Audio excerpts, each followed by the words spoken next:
I spend hundreds of hours here at Grace Cathedral in San Francisco looking at the art, but my favorite art of all is the art that appears in our stained glass windows.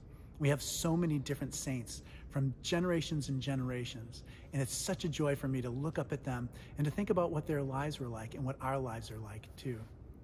Lately, I've been thinking a lot about Saint Polycarp. He was a 2nd century saint who was martyred. He was a student of John the Apostle, who was a student of Jesus. So he was one generation separated from Jesus' own teachings. And he was also the teacher for Irenaeus, one of the most important teachers of the early Christian church. Now, martyrdom, the word martyr in Greek is martureo, and it means to bear witness. It means that you have something in you, and you're showing that to the world. Something in you is from God, and you are sharing that with other people.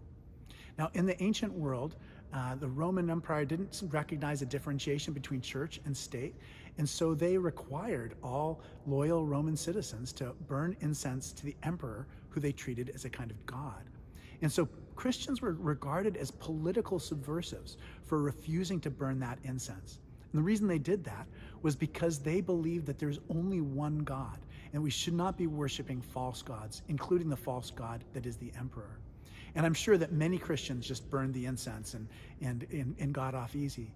But there were many famous Christians who refused to do that, and they were put to death by the Roman Empire.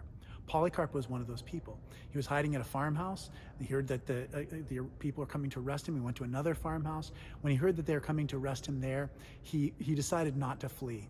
And when they got there to arrest him, he had an enormous banquet prepared for his persecutors. And he said, "Please, let me pray." And for 2 hours, he stood and prayed for every person he had ever encountered in his entire life. The people who were arresting him were very impressed by this. But he was put to death. There are many other martyrs too. Martyrs like Felicity and Perpetua. Perpetua was a 22-year-old young woman. She was a noble woman. She was well educated. She wrote an account that we can still read today. We can find out what it was like for her almost up until her death.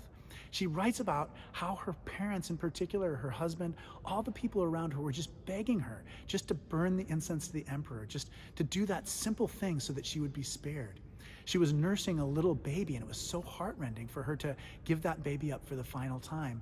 And she, the Roman government at the time, basically had her torn apart by wild animals. It was a horrible way to die. But Christians didn't do this just out of a sense of obedience. They didn't do this just to not conform with the edicts of the Roman Empire. In many ways, they did it because they felt a profound connection between themselves and Jesus, who had suffered in a similar way. In other words, there was a kind of mystical response, a kind of joy that they felt in this act that was their calling.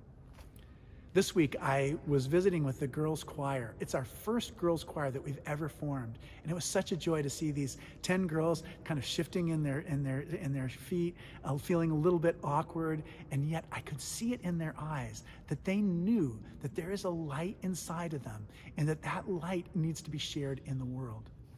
Irenaeus, who was Polycarp's student, said that the human being is the human being who is fully alive is the glory of God. So God's glory comes in part from our thriving and showing what is within us. Now, there's so many different obstacles, I know, for you in thriving. There's so many challenges and irritations. There's so many demands on you. There's so many distractions. And there's even the presence of evil too, which obstructs us and keeps us from being what we need to be. But my prayer is that, like those martyrs, you find a way to bear witness to that light that's in your heart, that's in your life. My prayer is that your life will be a witness to God. My name is Malcolm Clemens Young. I'm the Dean of Grace Cathedral here in San Francisco, California. Thanks for watching More Good News.